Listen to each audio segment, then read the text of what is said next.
DNA daily NEET analysis, સત્વ level up, chapter જૈવિક વર્ગીકરણ, જેમાં સૃષ્ટિ, મોનેરા અને આર્કિયા બેક્ટેરિયા. સૌથી પહેલાં થોડુંક ફટાફટ મોનેરા તમે યાદ કરી લો એટલે રિવિઝન થઈ જાય. તો કે મોનેરાની અંદર આપણે કોનો સમાવેશ કરીએ છીએ? તો કે બેક્ટેરિયાનો સમાવેશ કરવામાં આવે છે. બેક્ટેરિયા કઈ જગ્યાએ જોવા મળે? બેક્ટેરિયા બધે જ જોવા મળે છે, સર્વત્ર છે. ઠંડા વિસ્તારોમાં જોવા મળશે, ગરમ વિસ્તારોની અંદર જોવા મળે, ઘણા બધા વિવિધ વિપરીત પરિસ્થિતિની અંદર આપણને જોવા મળે છે.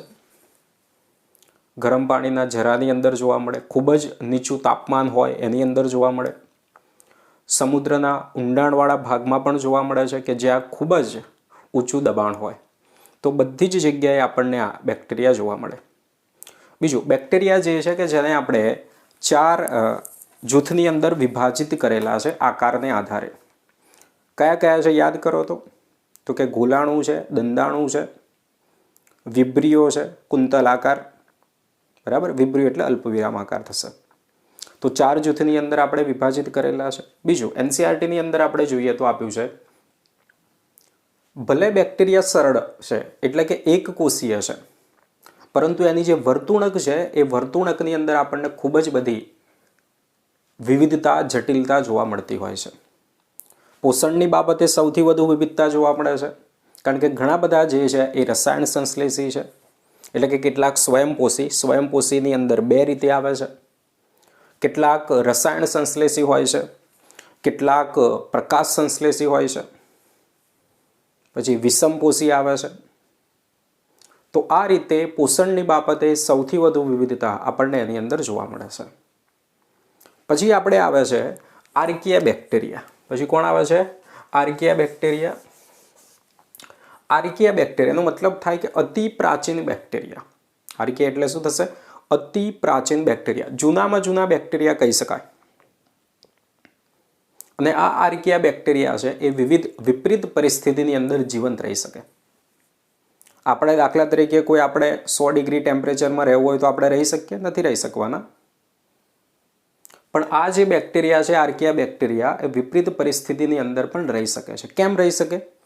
કારણ કે એની જે કોષ દિવાલ છે એનું બંધારણ અલગ છે. આપણી બુકમાં તો નથી આપ્યું, પણ એનું બનેલું છે આઇસોપ્રેનાઇલ ઇથર લિપિડનું, કે જેના પરિણામે એ વિપરીત પરિસ્થિતિમાં રહી શકે. આર્કિયા બેક્ટેરિયા જે વિપરીત પરિસ્થિતિમાં રહેતા હતા એ આપણને એક તો થર્મોએસિડોફિલ્સ આપેલું છે ઉદાહરણ.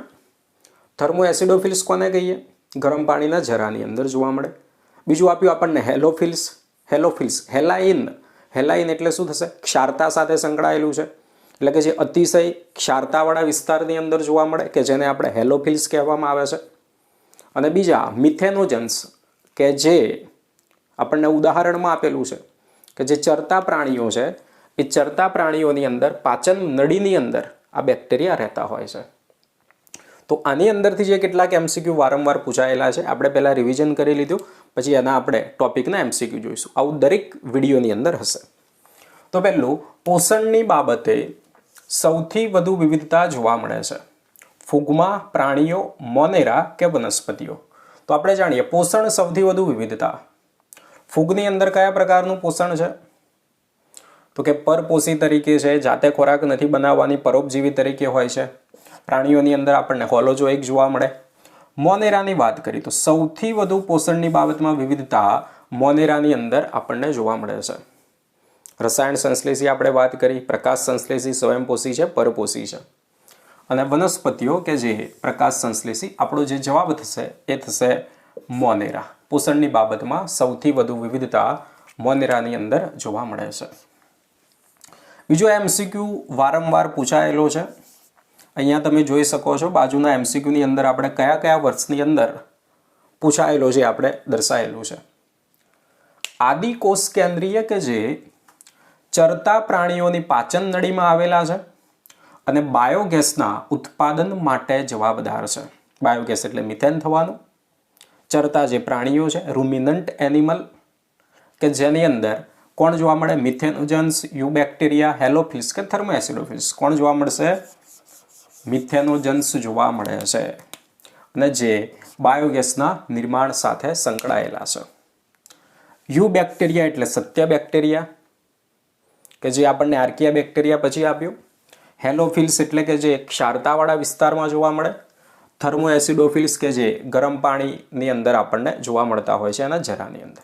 હવે એમસીક્યુ જોશો તો અલગ અલગ રીતે ફેરવીને 2016, 2015, 12, 2011, 2002, 1997ની અંદર આટલી બધી વખત આ એમસીક્યુ પૂછાયો. આવું કેમ? 12મા ધોરણની અંદર આપણે ચેપ્ટર આવશે માનવ કલ્યાણમાં સૂક્ષ્મજીવો. તો મિથેનોજન્સ ફરીથી એ ચેપ્ટરની અંદર પણ આવવાનું છે. તો મિથેનોજન્સ ફેરવીને એમસીક્યુ એવું પૂછાયું, એની અંદર આપેલું પણ છે. દાખલા તરીકે ઉકરડો હોય જે છાણ છે એની અંદરથી ગોબર ગેસ મળવાનો, તો એ જગ્યાએ પણ મિથેનોજન્સ વધુ પ્રમાણમાં જોવા મળે છે. બીજું બાયોગેસ જે છે કે જેની અંદર મિથેન છે. બાયોગેસની અંદર કોણ છે? મિથેન આવેલું છે.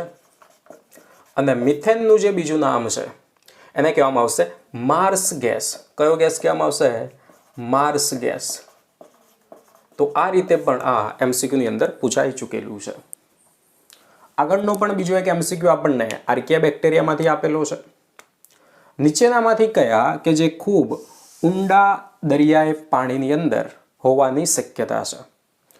આર્કિયા બેક્ટેરિયા, યુ બેક્ટેરિયા, નીલહરિત લીલ કે સહજીવી ફૂગ? તો સમુદ્રનો જે ઊંડાણવાળો જે વિસ્તાર છે એ ભાગની અંદર આપણને જોવા મળવાના છે આર્કિયા બેક્ટેરિયા. કોણ જોવા મળશે? આર્કિયા બેક્ટેરિયા જોવા મળે છે. એટલે કે અહીંયા એમસીક્યુની સાથે આપણે જે પણ ટોપિક આવે છે એનું ક્વિક રિવિઝન થઈ જાય છે. એટલે આપણે મોનેરાને યાદ કરી દીધું, એનસીઆરટીમાં જે રીતે છે એ રીતે આર્કિયા બેક્ટેરિયા પણ જોઈ લીધા. અને આવા જ રીતના વધુ વિડીયો આપણે મૂકતા રહીશું આગળના ચેપ્ટરના, આ ચેપ્ટરના પણ. એટલે વિડીયોની અંદર આપણે જે પણ આપણો ટોપિક હશે એ ટોપિકનું ફટાફટ રિવિઝન કરી લઈશું. અને સાથે સાથે વારંવાર જે પૂછાતા જે એમસીક્યુ છે પાછલા વર્ષોમાં કયા પૂછાયા, એનસીઆરટી એક્ઝામ્પલરની અંદર કયા આપેલા છે, કયા વાક્યોની અંદરથી કઈ રીતે એમસીક્યુ પૂછાઈ શકે એ પણ આપણે જોઈ લઈશું.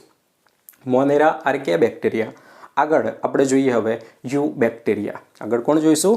યુ બેક્ટેરિયા કે જે સત્ય બેક્ટેરિયા. કોને જોઈશું? સત્ય બેક્ટેરિયા.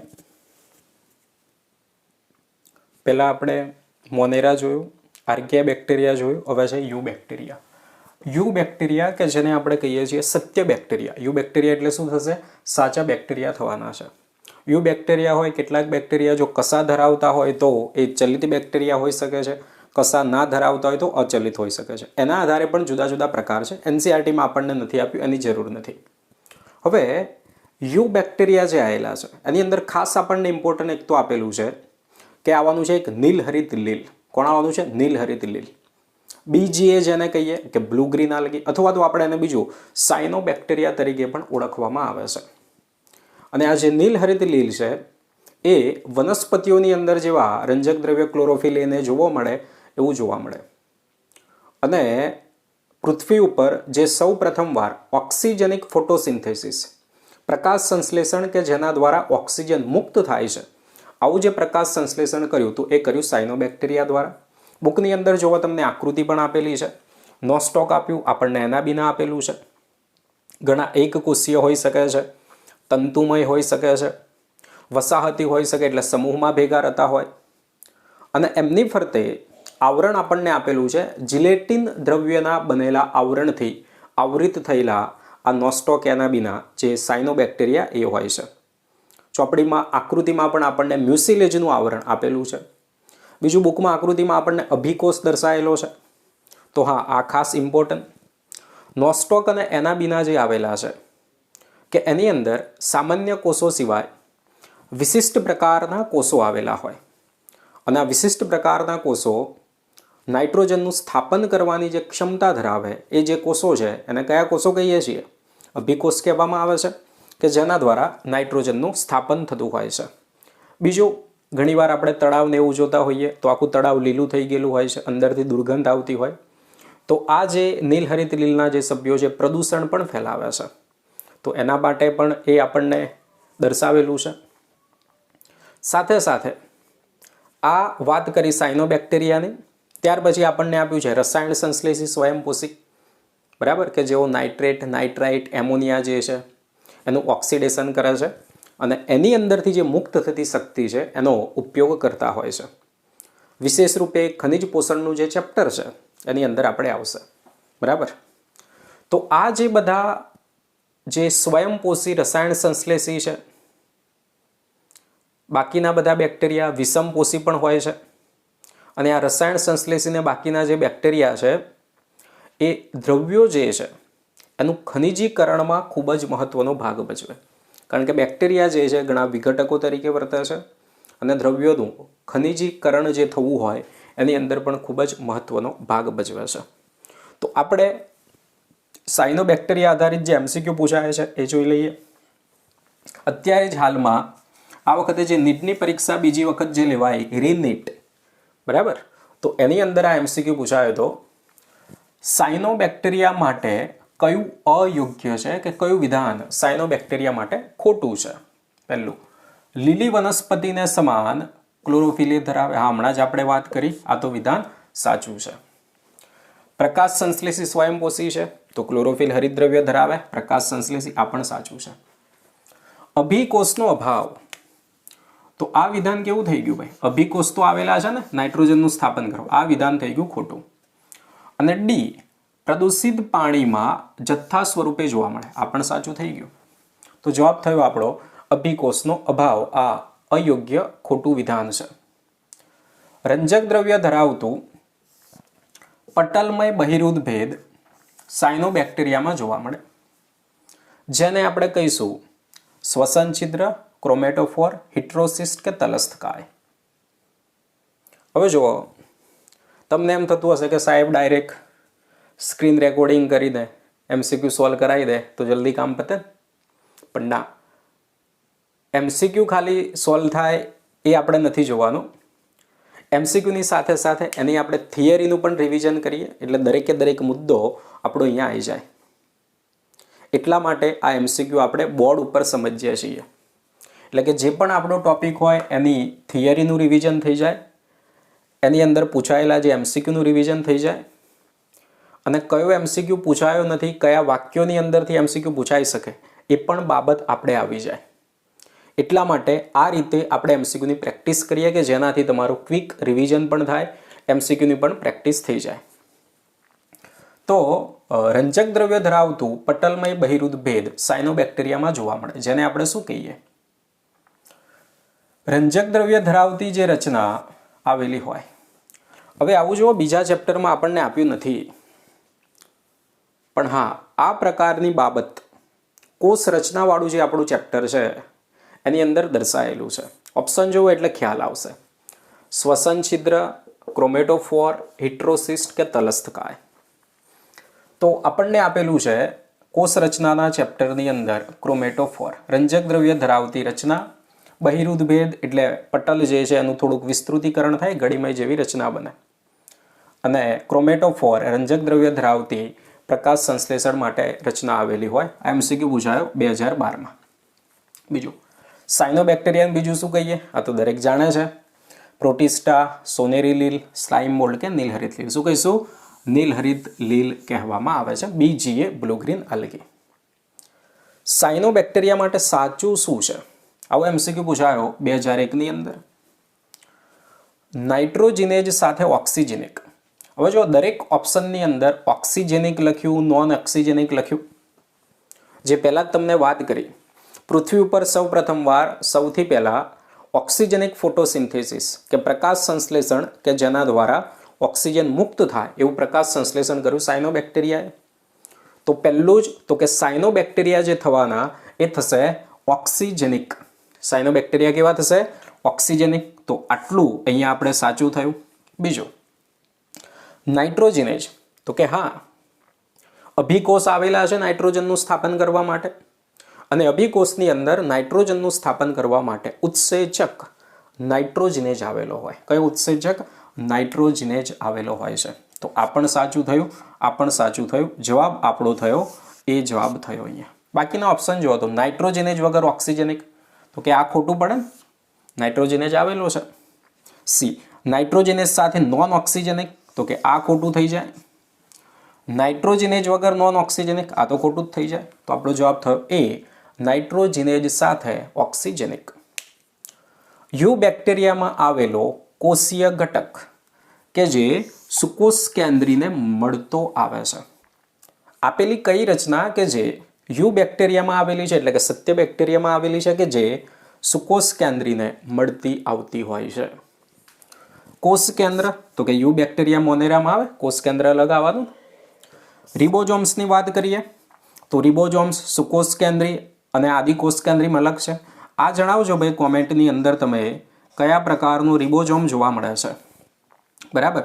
અને જણાવવાનું શું છે તમારે, કણાભસૂત્ર હરિતકણ અને આદિકોષ કેન્દ્રીય કોષમાં કયા પ્રકારનું રિબોઝોમ જોવા મળે કોમેન્ટની અંદર જણાવજો. કોષ દિવાલ તો અલગ જ છે ભાઈ. તો વધ્યું કોણ, કોષ રસપટલનું જે બંધારણ છે, લિપિડ અને પ્રોટીનનું જે બનેલું હોય એ, તો કે યુ બેક્ટેરિયાની અંદર આવેલો કોષીય ઘટક જે સુકોષ કેન્દ્રીને મળતો આવે છે. તો આપણો જે જવાબ થયો એ થયો કોષરસ પટલ. તો આટલા તો એમસીક્યુ થઈ ગયા. સાયનોબેક્ટેરિયા રિવિઝન થઈ ગયું અને એમસીક્યુ થઈ ગયા. આગળ પછી બેક્ટેરિયામાં આપ્યું. ઘણા જે બેક્ટેરિયા છે એ રોજબરોજની અંદર આપણને મદદરૂપ થાય. અને 12મા ધોરણમાં આખું ચેપ્ટર છે માનવ કલ્યાણમાં સૂક્ષ્મજીવો, એમાં પણ આવશે. આ ચેપ્ટરમાં આપ્યું કે ઘણા પ્રતિજૈવિક દ્રવ્ય એટલે કે એન્ટીબાયોટિકનું જે નિર્માણ કરવું એના માટે સંકળાયેલા છે. રોજબરોજ માની લઈએ આપણે દૂધમાંથી દહીં બનાવવું તો લેક્ટિક એસિડ બેક્ટેરિયા, બરાબર, એ એની સાથે સંકળાયેલા છે. ઘણા બધા રોગકારકો છે. હજુ કેટલાક એનસીઆરટીમાં રોગના નામ લખેલા છે. દાખલા તરીકે કોલેરા. તો કોલેરા તમે જાણો છો વિબ્રિયો કોલેરી બેક્ટેરિયા દ્વારા થશે. કોના દ્વારા થશે? વિબ્રિયો કોલેરી બેક્ટેરિયા દ્વારા. બીજું તમને એક લખ્યું છે લીંબુના ચાઠા. આ વાક્ય અંડરલાઈન કરજો. કૌંસમાં તમને લખ્યું છે સાઇટ્રસ કેન્કર. કૌંસમાં શું આપ્યું? સાઇટ્રસ કેન્કર. તો અંડરલાઈન કરજો. જેન્થોમોનાસ સાઇટ્રી દ્વારા થાય છે. ટાઇફોઇડ તો તમે જાણો સાલ્મોનેલા ટાઇફી દ્વારા થાય છે. આટલું ક્લિયર. આગળના જે 4 વાક્યો બાકી રહ્યા એમાંથી પણ ઇમ્પોર્ટન્ટ એમસીક્યુ પૂછાય. એમાંથી શું યાદ રાખવાનું? પહેલાં તમને આપ્યું કે બેક્ટેરિયા જે છે એ બેક્ટેરિયા સામાન્ય રીતે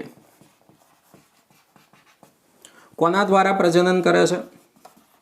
સામાન્ય રીતે જે પ્રજનન કરવાના છે, બરાબર, તો એ સામાન્ય રીતે પ્રજનન કઈ ક્રિયા દ્વારા કરશે? ભાજન દ્વારા. એટલે કે બેક્ટેરિયા મોટે ભાગે પ્રજનન ભાજન દ્વારા કરે છે. અને પ્રતિકૂળ પરિસ્થિતિ, પ્રતિકૂળ એટલે કે બેક્ટેરિયાને અનુકૂળ માધ્યમ ના હોય, કે જેમાં એને જે તાપમાન જોઈતું એ ના હોય, જે ખોરાક જોઈતો એ ના હોય, પીએચનું જે માધ્યમ જે જોઈતું એ ના હોય, તો એ પ્રતિકૂળ પરિસ્થિતિની અંદર બીજાણુનું નિર્માણ કરે. કોનું નિર્માણ કરે? બીજાણુ. એટલે કે પ્રતિકૂળ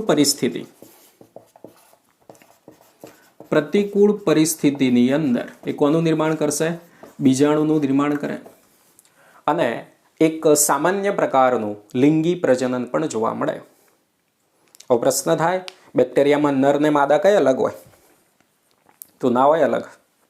પ્લસ સ્ટ્રેન કહીએ આપણે એને, એકને માઇનસ સ્ટ્રેન કહીએ, એકને દાતા કહી શકીએ, એકને ગ્રાહી કહી શકીએ. એટલે કે બે અલગ અલગ થોડું જનીન દ્રવ્ય હોય, બે બેક્ટેરિયા આવે, બરાબર, એમનું જોડાણ થાય. અને પીલી એવું ભણ્યા કોષ રચનામાં. પીલી કે જે સંયુગ્મનમાં મદદરૂપ થાય, જેને સેક્સ પીલી તરીકે, લિંગી પીલી તરીકે ઓળખવામાં આવે છે. તો એ બાબત ખાસ યાદ રાખવાની. અને છેલ્લે યુ બેક્ટેરિયા આપણું પૂરું થાય. તો પૂરું થતાં આપણને કોના વિશે આપેલું છે? માઇકોપ્લાઝ્મા. કોના વિશે આપ્યું? માઇકોપ્લાઝ્મા વિશે. અહીંયા થોડીક જગ્યા છે, ટૂંકું લખું, બરાબર, યાદ કરી લેજો. માઇકોપ્લાઝ્મા સૌથી નાની જીવંત રચના માઇકોપ્લાઝ્મા, કોષ દિવાલ વગરના છે. અને બીજું આપણે કહેવામાં આવે જોકર ઓફ માઇક્રોબાયોલોજી. શું કહેવામાં આવે? Joker of microbiology. પોલીમોર્ફિક પણ શબ્દ વપરાય. પોલીમોર્ફિક જે બદલાય છે એનો આકાર, કોષ દિવાલ આવેલી હોતી નથી. તો આ યાદ રાખવાનું, સૌથી નાની જીવંત રચના કોષ દિવાલ નથી. બીજું, O2 વિહીન માધ્યમમાં જીવંત રહી શકે છે. ઓક્સિજન વગર એ જીવંત રહી શકે છે. તો આ બાબત યાદ રાખવાની એક, બરાબર. કોષ દિવાલ વગરના છે, સૌથી નાની જીવંત જે રચના છે માઇકોપ્લાઝ્મા. અને કોષ રચનાના ચેપ્ટરમાં આવે PPLO, પ્લુરોન્યુમોનિયા લાઇક ઓર્ગેનિઝમ. હવે માઇકોપ્લાઝમા દ્વારા પણ એક બીમારી થાય, એક સામાન્ય ન્યુમોનિયાની બીમારી થાય અને બીમારીનું નામ છે વોકિંગ ન્યુમોનિયા. કયું ન્યુમોનિયા? વોકિંગ ન્યુમોનિયા, ચાલતો ન્યુમોનિયા. સામાન્યના થોડાક લક્ષણ હોય વોકિંગ ન્યુમોનિયા. ચાલતો હંસરાજ એવું આવે વનસ્પતિ સૃષ્ટિના ચેપ્ટરમાં. કોણ આવે? ચાલતો હંસરાજ. એડેન્ટિયમ. કોણ આવતું હતું? એડેન્ટિયમ. હા, યાદ કર્યું? ચાલતો ન્યુમોનિયા આવે એના માટે. તો માઇકોપ્લાઝમા યાદ રાખો. તો જુઓ, અહીંયા આપણું આખું યુ બેક્ટેરિયા પૂરું થઈ ગયું. તો આ વિડીયોની અંદર આપણે મોનેરા, આર્કિયા બેક્ટેરિયા, યુ બેક્ટેરિયા અને માઇકોપ્લાઝમા વિશે વાત કરી. ઇમ્પોર્ટન્ટ એમસીક્યુની ચર્ચા કરી અને સાથે જ ક્વિક રિવિઝન ફટાફટ કરી દીધું. આવતા વિડીયોની અંદર પ્રોટિસ્ટા વિશે. Thank you. All the best.